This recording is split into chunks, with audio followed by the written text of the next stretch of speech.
De la mano de Deutsche Welle viajaremos a la ciudad de Leipzig para conocer el trabajo monumental de Yadigar Assisi. Además, Clarisa Maleiros nos pone a filosofar a partir de la obra de tres grandes escritores. Laura Barrera, ¿cómo estás? Muy buenas noches. Rafael García Villegas, qué gusto estar contigo, con todos nuestros amigos en esta hora cultural de la televisión mexicana. Saludamos con mucho gusto a Laura Regis, hola, en la interpretación de lengua de señas mexicana. Y vamos a conocer un trabajo de dos grandes autores, Rafa, que es secuela o es continuación de uno anterior. En efecto, mi querida Laura, ¿se imaginan ustedes a un Homo sapiens y a un Neandertal platicando sobre la vida, temas generales sobre la vida, y qué habrá, qué reflexiones y qué conclusiones llegarán sobre la muerte? Aquí una probadita de esta gran publicación. Desde que decidieron escribir a cuatro manos, Juan José Millás y Juan Luis Arzuaga han creado una manera de narrar y plantear las cosas muy particular. En su primer libro hablaron de la vida y ahora nos entregan un volumen en donde abordan la muerte, esa muerte que llega, en algunos casos, con la vejez. El último capítulo del libro anterior transcurría en un cementerio y el libro se titulaba La vida contada por un sapiens a un neandertal. Y allí, en ese cementerio, nos dijimos, oye, ¿y si acometemos el tema de la vejez y la muerte? Bueno, pues vale, porque estaba lleno de interrogantes, ¿no? Es decir, ¿por qué nos morimos? ¿Por qué envejecemos? ¿Por qué nos morimos a partir de una edad y no de otra? ¿Por qué cada especie tiene una longevidad? ¿Por qué un ratón vive 3 años? ¿Por qué nosotros vivimos 70? ¿Por qué el elefante vive 80? En fin, todas estas preguntas, y nos lo planteamos como un viaje al conocimiento y a las interrogaciones, ¿no? En La muerte contada por un sapiens a un neandertal, libro publicado por Alfaguara, los autores mantienen un diálogo que va de la ciencia a las humanidades y pasa por las confesiones que solo se le hacen a un amigo, y es que al envejecer viene la decadencia, la decrepitud, la pérdida de la tan deseada juventud. Yo creo que efectivamente, si tú preguntaras, la mayoría de la gente, no sé si sería cierto o no, pero te dirían, no, yo a la muerte no me temo a la decrepitud. Y de hecho, la gente no busca tanto la vida eterna como la eterna juventud, ¿no? Es decir, porque además, como la vida se ha conseguido alargar por medio de cuidados y tal, pero no se ha conseguido mantener buenos niveles de existencia, es decir, la calidad de vida no se mantiene del mismo modo o en la misma proporción en que se ha alargado la vida, ¿no?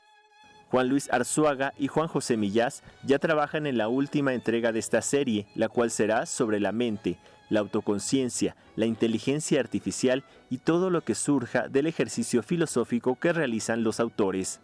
Es que la ciencia era una parte de la filosofía, luego se convirtió en otra cosa, pero los científicos eran filósofos naturales, es como se les llamaba, y el primer científico de la historia era Aristóteles. De hecho, Aristóteles era más científico que otra cosa. Fue el primer biólogo, sin lugar a dudas. Así que esa separación no existía tanto antes. Lo que pasa es que, digamos que la ciencia se pregunta por los porqués de las cosas y luego hay otros aspectos de la filosofía que tienen que ver, por ejemplo, con la ética, que son inseparables ya. El problema es la muerte intrínseca, lo que se llama muerte natural. Noticias 22, Alberto Aranda. Muerte natural. ¿Y tú crees que esto sería un buen tema? Bueno, pues ahí están las dos propuestas, primero la vida y ahora también la muerte. Hay que acudir a estas publicaciones. Y también tenemos otro libro, Gonzalo Sánchez Tagle nos invita a cuestionar aquellas verdades que damos, digamos que por sentadas, en su noveno libro, La realidad de las luciérnagas. Textofilia Ediciones ha publicado recientemente La realidad de las luciérnagas, el primer libro de cuentos del abogado, historiador y escritor Gonzalo Sánchez de Tagle, quien se dio a conocer en el mundo literario con el poemario Historia de una ceiba azul, y desde entonces se ha distinguido sobre todo como poeta, ensayista y columnista. De profesión soy abogado e historiador, y me parece que digamos que incluso con la literatura, la poesía, etcétera, pues al final del día son humanidades. Y en ese sentido, parte de mi fascinación es explorar los límites y el entendimiento del ser humano. En su 9º libro, Gonzalo Sánchez de Tagle deja ver su interés por las civilizaciones antiguas, las reflexiones filosóficas, el imaginario judeocristiano y hasta la historia de las palabras, como en el cuento Brevísima historia del antebrazo. Ya sea en el mundo antiguo, en el México prehispánico o en el tiempo presente, los 15 relatos que conforman este libro son una invitación a cuestionar aquellas certezas que damos por sentadas. El hilo conductor de cada una de estas 15 narrativas o historias tiene que ver con una pregunta muy básica y muy esencial, que es ¿cuáles son esas verdades que damos por sentadas? ¿Cuál es la realidad que asumimos todos los días y qué significa tomar conciencia de ser? Ejemplo de cómo estas interrogantes se manifiestan a lo largo del libro es el relato que le da título. La historia de un grupo de filósofos que se reúnen para deliberar de una vez por todas cuál es la realidad de las luciérnagas, la luz o la oscuridad. El punto esencial de esta narración es que las luciérnagas, como todos sabemos, estos pequeños animales que inspiran tantas emociones, pues tienen dos estados, un estado en el que están iluminados y otro estado en el que ellos mismos se encuentran en la oscuridad. Y esa es una metáfora de nosotros mismos. Estamos acostumbrados, sobre todo en Occidente, a pensar que la vida merece la pena siempre y cuando haya luz. Y estimamos, no todos, por supuesto, pero que el propósito de la vida es la felicidad. Y yo no comparto esa visión.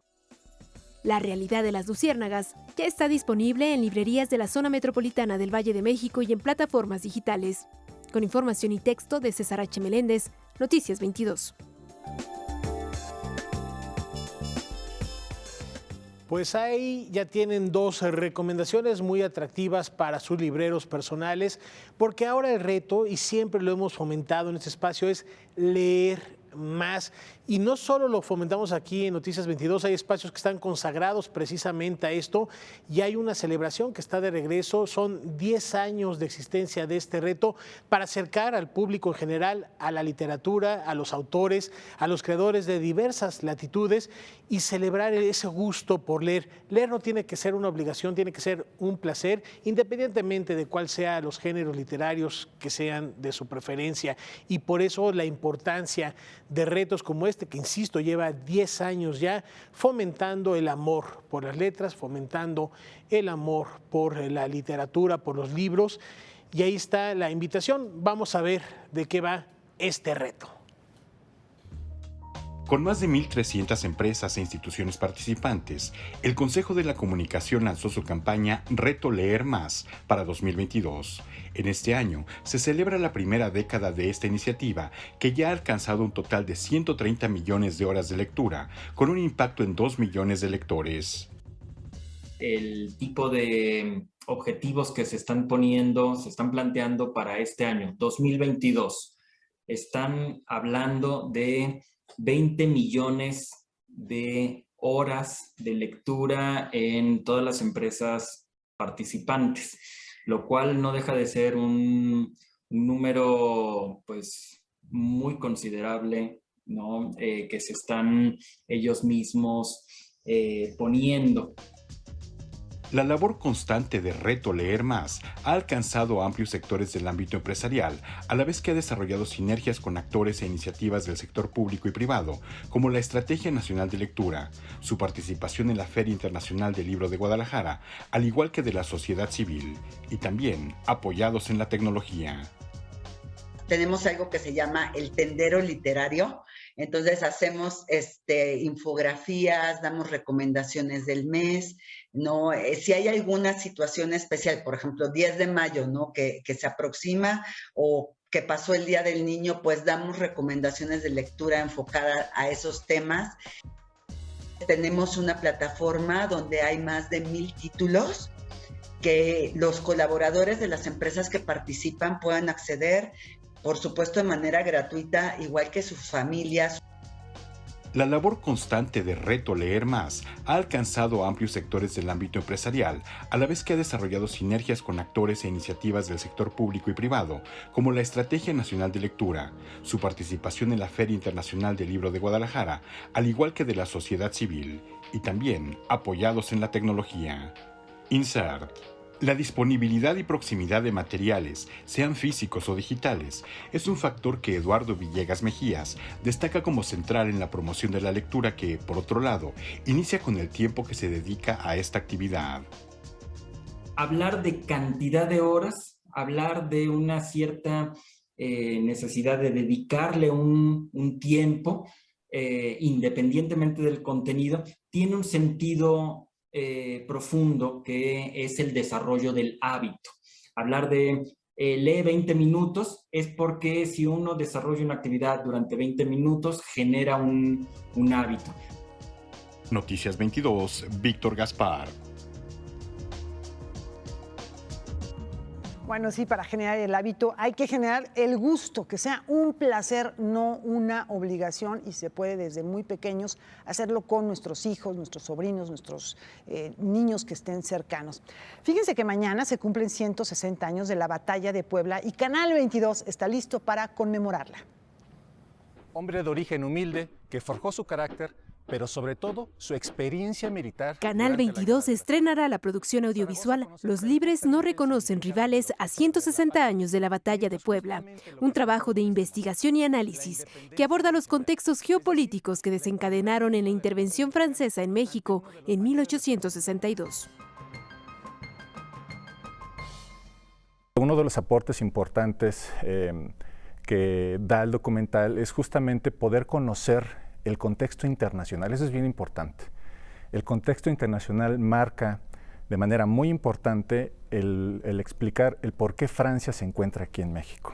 Las condiciones son propicias para poder estar aquí en México y vienen con la fama. Ese es otro de los aportes, la fama del ejército francés, el más poderoso del mundo. Pero solamente eso, es solamente la fama.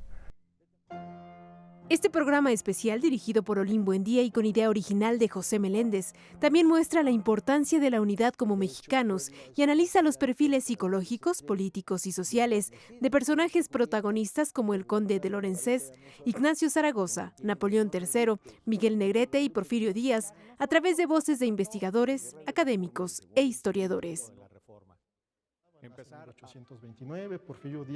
Es un periodo súper importante para poder entender al México contemporáneo. Ahí nace justamente el Estado moderno mexicano. Al término de ese conflicto con Francia, se estabiliza como tal el Estado moderno mexicano. Eso es bien importante mencionarlo. Y es un proceso que dura 14 años. Los Libres no reconocen rivales a 160 años de la Batalla de Puebla. Se transmitirá el jueves 5 de mayo a las 10:30 de la noche por la señal de Canal 22. Ese mismo día, a las 5 de la tarde, se proyectará de manera gratuita en la sala de cine de la Casa Miguel Alemán del Complejo Cultural Los Pinos. Noticias 22, Karen Rivera. Hoy, 4 de mayo, día en que hubiera cumplido 84 años el gran Carlos Monsiváis, también recordamos a 265 años de su natalicio a Manuel Tolsá, efeméride con la que nos vamos a una muy breve pausa. El Palacio de Minería, el antiguo Palacio de los Condes de Buenavista, hoy Museo Nacional de San Carlos, la estatua ecuestre de Carlos IV y la sacristía del Templo de Nuestra Señora del Carmen son algunas de las obras que realizó Manuel Tolsá. El arquitecto nació el 4 de mayo de 1757 en Valencia, España. Llegó a México en 1791, encargándose de proyectos como la conclusión de las obras de la Catedral Metropolitana de la Ciudad de México en 1813, incluyendo la decoración de las torres y el frontispicio con las esculturas La Fe, la Esperanza y la Caridad, el diseño de la cúpula, las balaustradas y los zócalos de las cruces del atrio. Noticias 22, Alberto Aranda.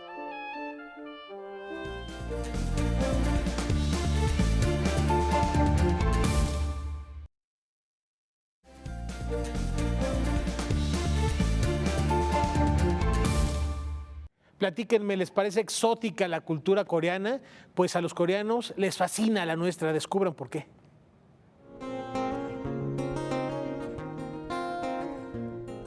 Después de ser exhibida en museos europeos y visitada por más de 180,000 personas, la exposición Aztecas llega a la ciudad de Seúl, en Corea del Sur. A 2 días de su apertura, la Secretaría de Cultura del Gobierno de México informó que la exposición Aztecas, el pueblo que movió el sol, agotó las entradas previstas para este mes. Más allá de una imagen, la idea es transmitir un concepto, una identidad contextualizada e histórica, una identidad cultural que pueda ser aprendida, percibida por los públicos en su más precisa ubicación temporal y geográfica, precisamente para que los públicos puedan comprender mejor el universo y las redes mesoamericanas.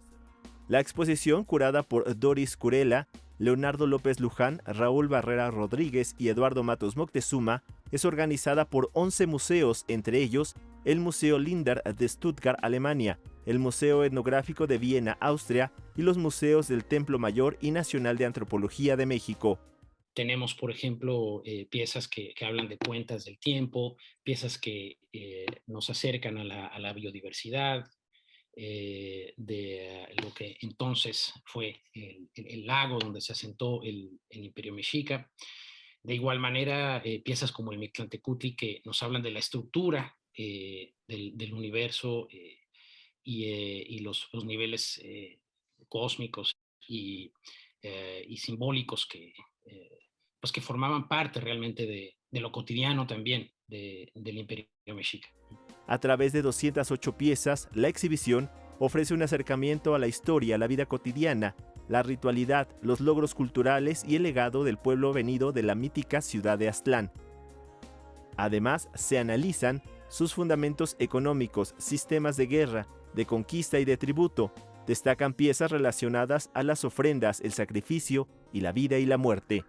Tenemos, por ejemplo, una infografía donde se muestran todos los tlatoanis mexicas, se muestra la estructura urbana a través de mapas, de referentes a los códices, ¿no? La escritura es muy importante como presencia temática en la exposición, y al mismo tiempo a través de mostrar piezas que dan cuenta de procesos de producción muy complejos que implicaban redes y especialistas en su hechura, que dan testimonio precisamente de toda una riqueza cultural.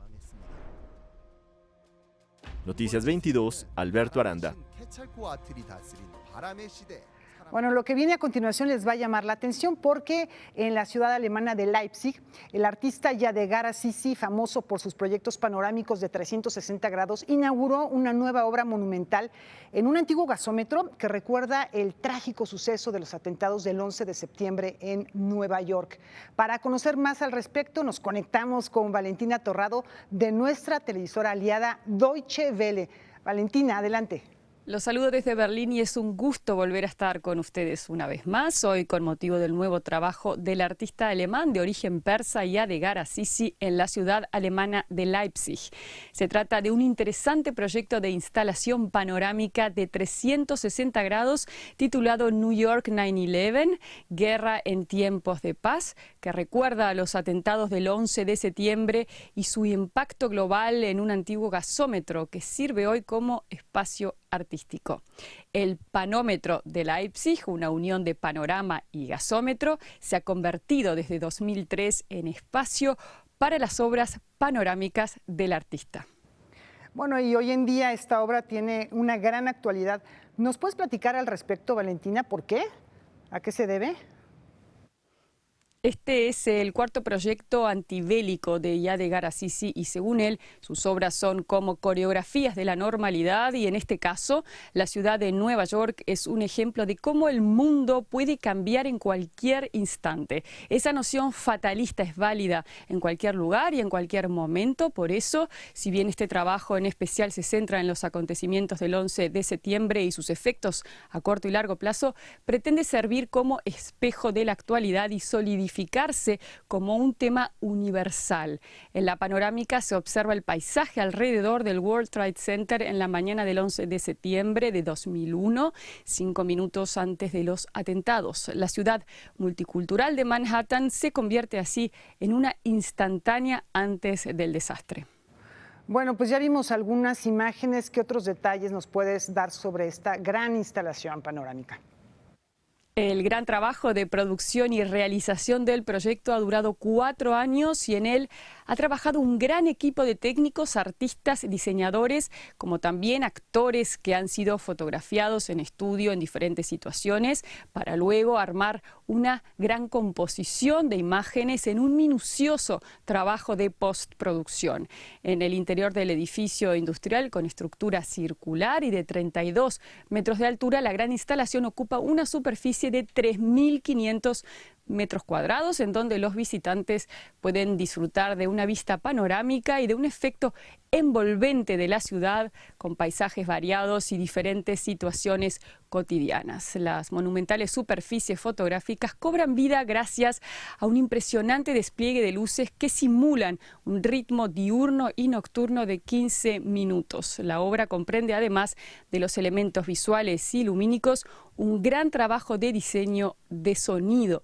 Esta instalación panorámica, como todas las de Assisi, comprende además una gran plataforma de 15 metros en el centro del espacio que sirve de mirador para contemplar los detalles de la obra desde distintas perspectivas. Cada instalación panorámica de Assisi va acompañada de una muestra informativa donde el artista también expone los detalles del procedimiento.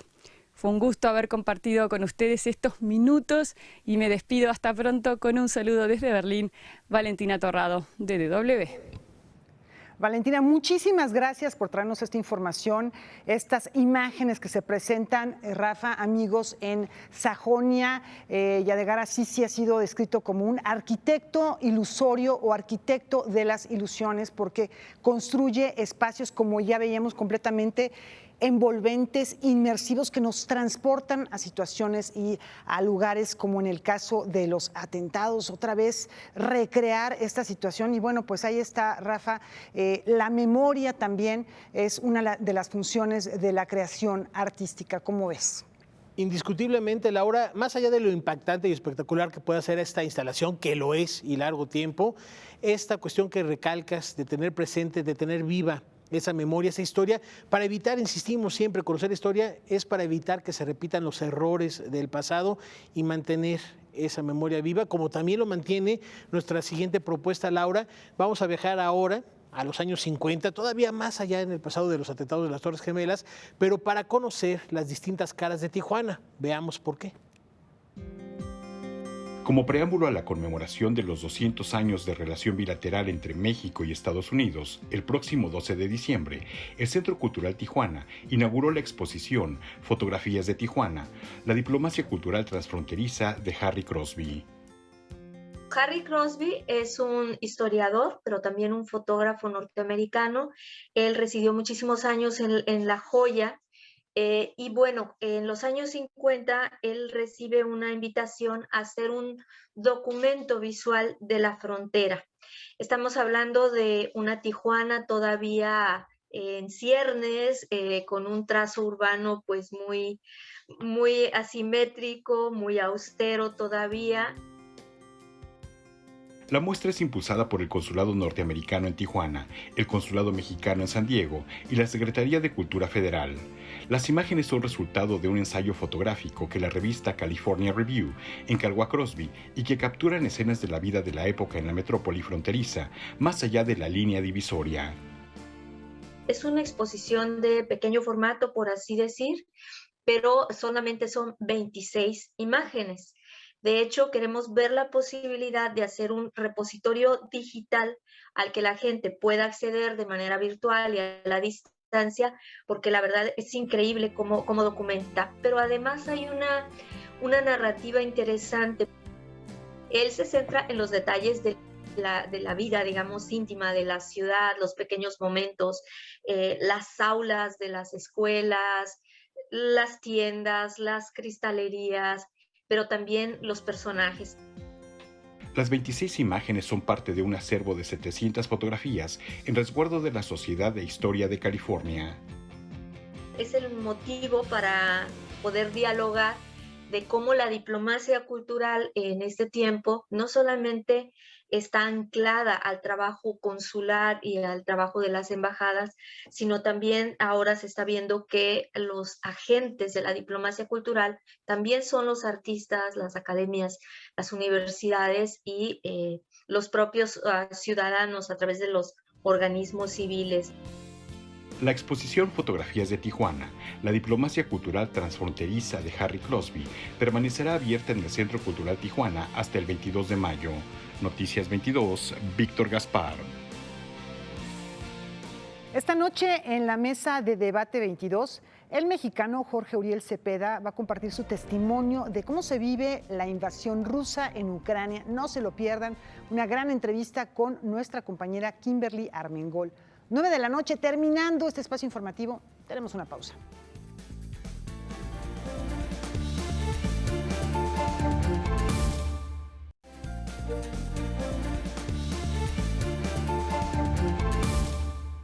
La ganadora del premio de teatro para niñas, niños y jóvenes nos habla de lo que significa recibir esta distinción después de que se anunciara hace un par de meses que había sido merecedora al mismo. Premio Bellas Artes de Obra de Teatro para Niñas, Niños y Jóvenes.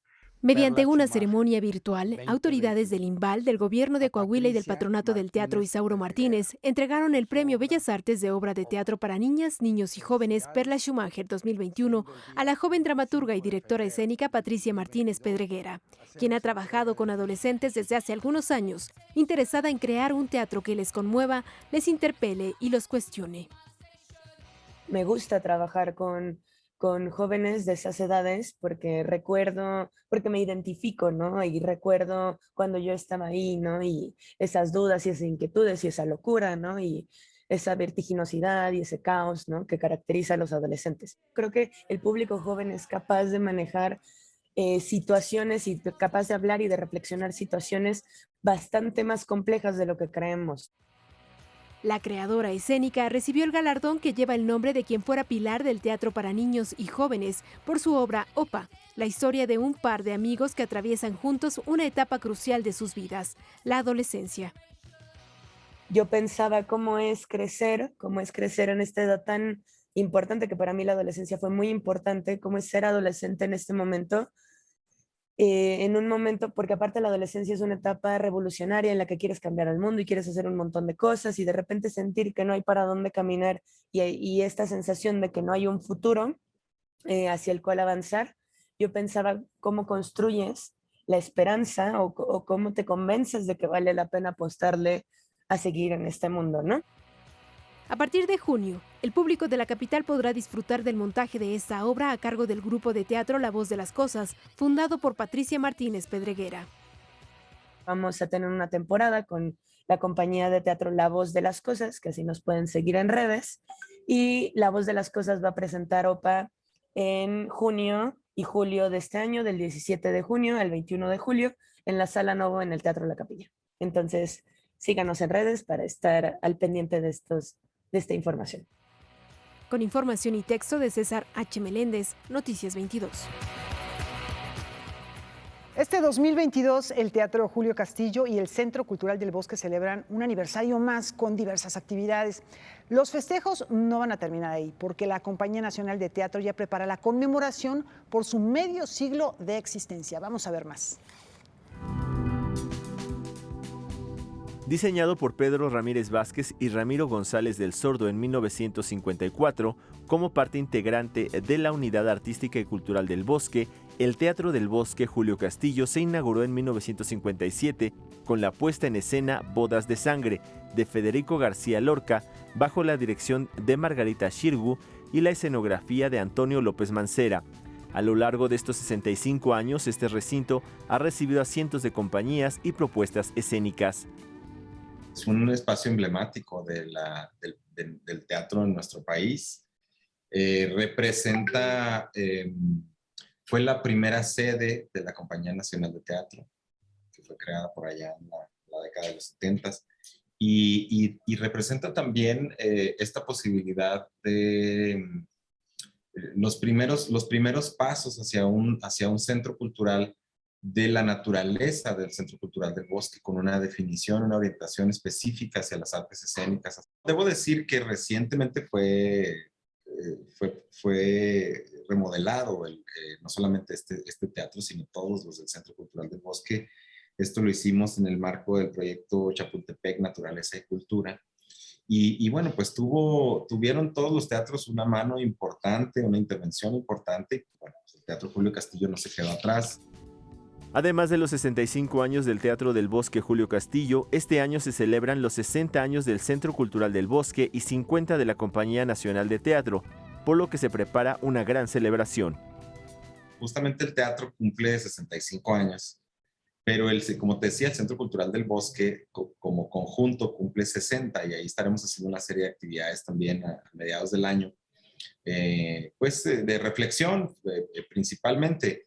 La mejor celebración que podemos hacer en este espacio es mantenerlo activo, es mantenerlo abierto a la comunidad, es que la gente lo visite, se reconozca en él, se reconozca como un espacio que es accesible y como un espacio que tiene una oferta escénica de calidad y para todo tipo de públicos. Se está preparando, es el 50 aniversario justamente de la Compañía Nacional de Teatro, de la creación de la compañía.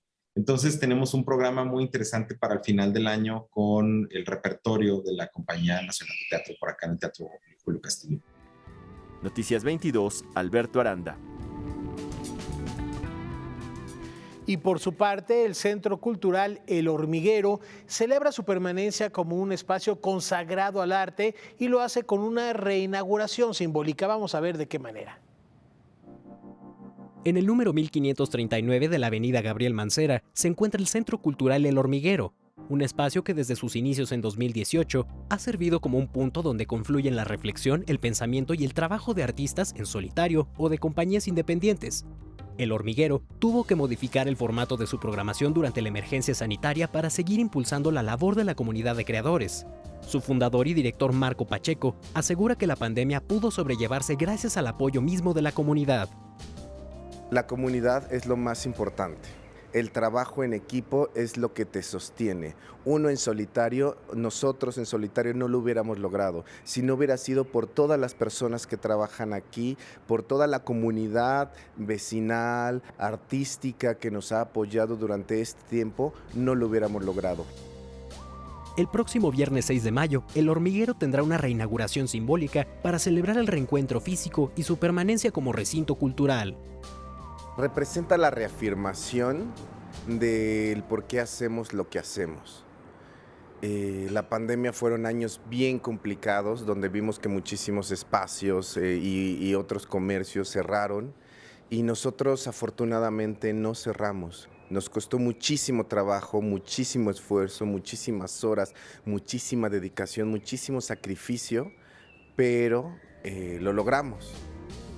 Para esta ocasión se han preparado algunas propuestas en escena y se realizará una ceremonia de corte de listón con destacadas personalidades de la cultura.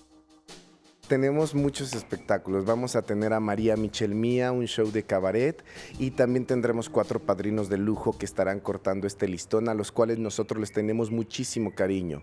Va a ser Alberto Estrella, Ana Francis Moore, Verónica Langer y Sergio Villegas. Ellos estarán acompañándonos durante todo este evento, pues para ensalzar, para dar la bienvenida a todos los que quieran acompañarnos. A lo largo de mayo, también se presentará una extensa programación para todos los gustos y todas las edades. Tenemos programación de martes a domingo en horario de teatro, y sábados y domingos también en horario infantil. Tenemos shows para toda la familia, hay obras para toda la familia, hay obras para bebés. El sábado estrena una obra para bebés de 1 a 5 años. Se llama Coco Helicóptero, que es una cosa fantástica porque poco teatro tenemos en México que se dirija a los bebés. Viene el maestro Juan Carlos Vives, se reactiva el Hormiguero Colectivo, que es la compañía escénica del Centro Cultural El Hormiguero, que estrenamos con La Dimensión que Decidí Habitar. Viene el show de danza con el maestro Oscar Rubalcaba. Para Noticias 22, Rodrigo Peredo. Por cierto, el Centro Cultural El Hormiguero es una de las sedes de la pieza que les presentamos a continuación. Oscar Rubalcaba se aleja del rigor académico de la danza en busca de recuperar la simpleza de la vida. De eso se trata. Veamos, a ver.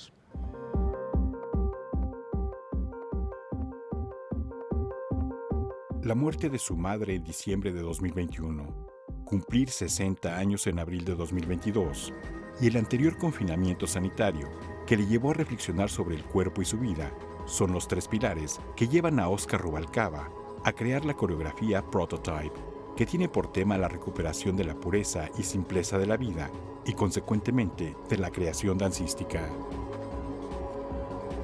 ¿Cuáles son los esenciales en la vida? Y ¿qué papel finalmente tiene el arte? ¿Qué papel tiene el oficio que llevo, el de la coreografía?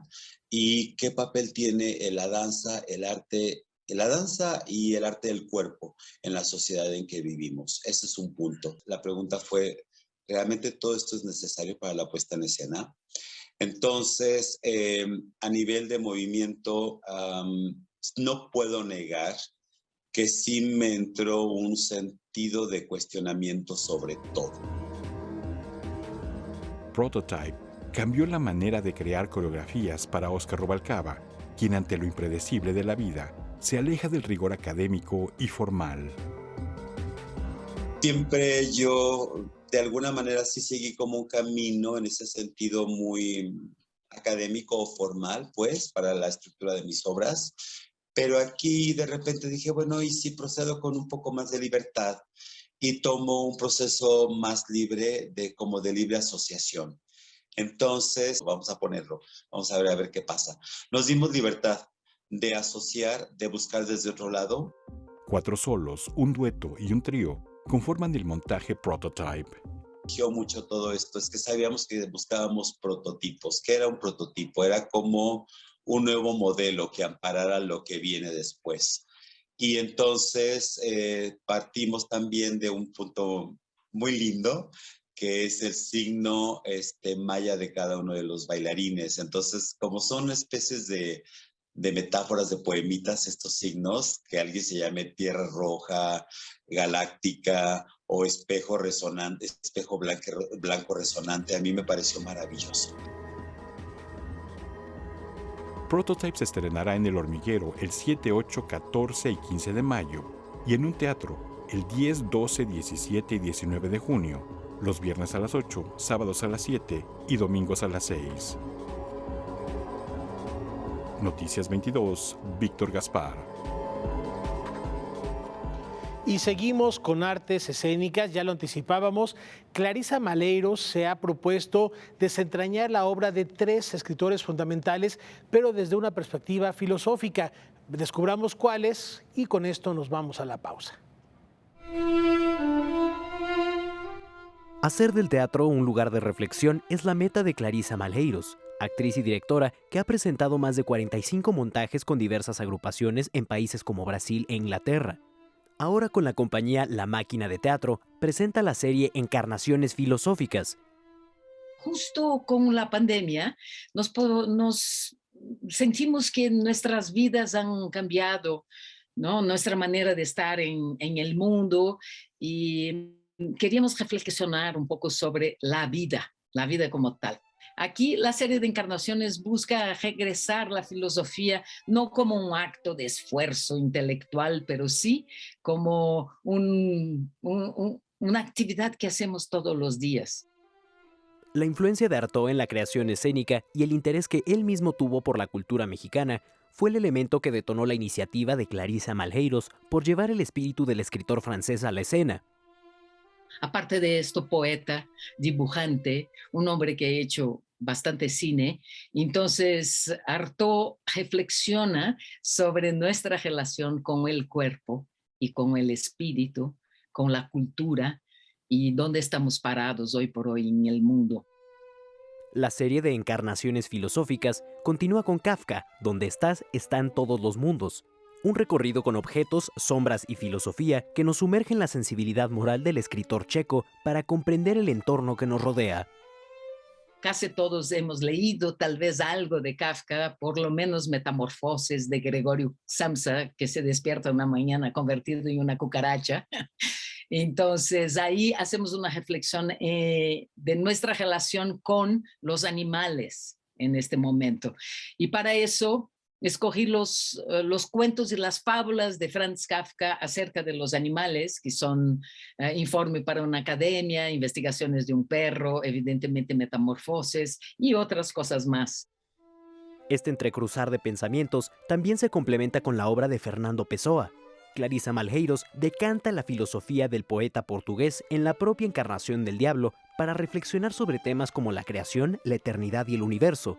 Los 3 espectáculos de encarnaciones filosóficas se presentarán en el Teatro Helénico en un periodo del 6 al 29 de mayo. La programación está disponible para su consulta en la página oficial del Centro Cultural Helénico. Para Noticias 22, Rodrigo Peredo.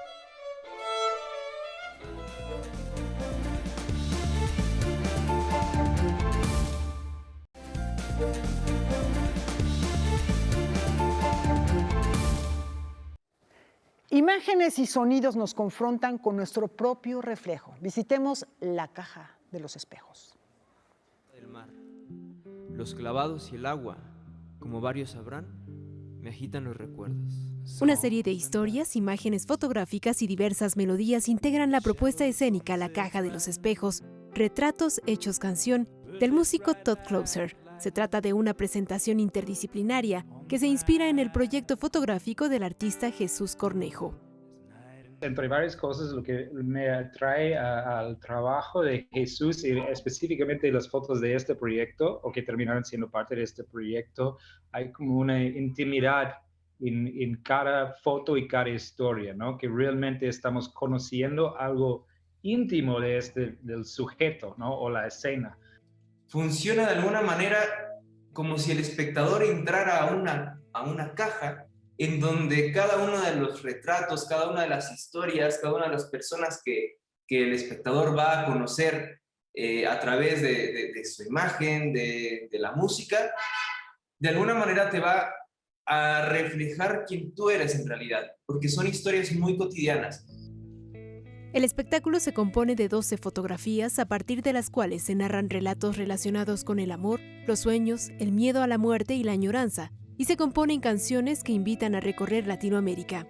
Estas imágenes fueron capturadas por Jesús Cornejo en los últimos 15 años y muestran personas y escenarios de la vida cotidiana como a una amiga, un pescador y una caminata del fuego en la comunidad purépecha. Es un viaje en Latinoamérica totalmente, o sea, hay historias de Cuba, hay historias de Colombia, de Uruguay, Argentina, México, mucho México. Entonces, de alguna manera, son personas muy similares a nosotros también. Y es muy lindo darse cuenta cómo en esos encuentros tan cotidianos hay mucha poesía. Me permite explorar muchas diferentes maneras de crear música, ¿no? Y diferentes colaboraciones. La caja de los espejos, retratos hechos canción, se presentará el 5 de mayo a las 8:30 de la noche en el Teatro de la Ciudad de Esperanza Iris. Noticias 22, Karen Rivera. Y el poder persuasivo de las imágenes de Lola Álvarez Bravo nos invita a descubrir otras facetas de esta gran fotógrafa. El Centro de Fotografía Creativa de la Universidad de Arizona adquirió el archivo Lola Álvarez Bravo en 1996. Este incluye sus negativos y cerca de 200 fotografías en gelatina de plata. La riqueza de este acervo lo pudo constatar Débora Dorotinsky cuando realizaba una investigación. En el CCP se conservan fotografías de registro que hizo Lola de la obra, de distintas obras de Frida, y hay por lo menos 2 o 3 fotografías de obras. Por ejemplo, está una fotografía de La mesa ausente, una obra de Lola de Frida que está perdida, y hay otras fotografías de otras obras en proceso. Entonces puedes ver como distintos estados de parte de la obra plástica de Frida, que se me hace súper interesante. La visita de la investigadora de la UNAM al CCP se debió a que buscaba los negativos de unas imágenes que se le atribuían a la fotógrafa y que fueron publicadas en la revista El Maestro Rural, editada por la SEP.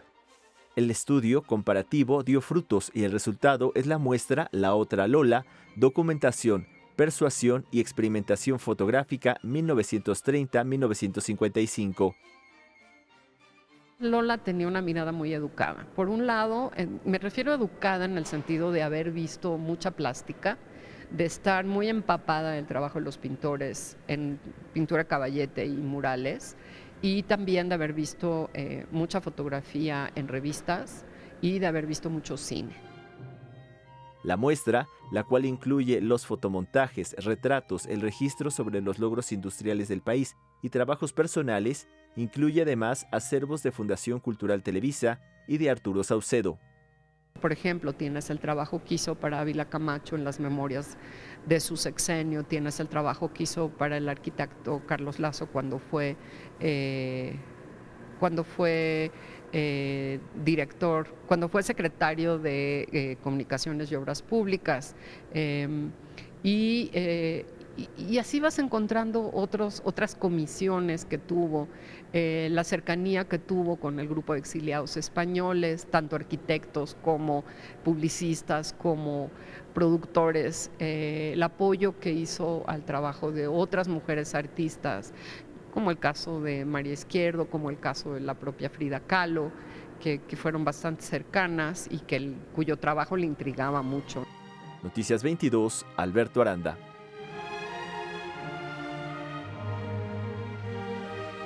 ¿Qué es tendencia en redes sociales hoy? Bueno, pues sí, seguramente ya se percataron que hoy es tendencia. El día de Star Wars tiene su día. Esta saga es el 4 de mayo. May the Force be with you, Rafa.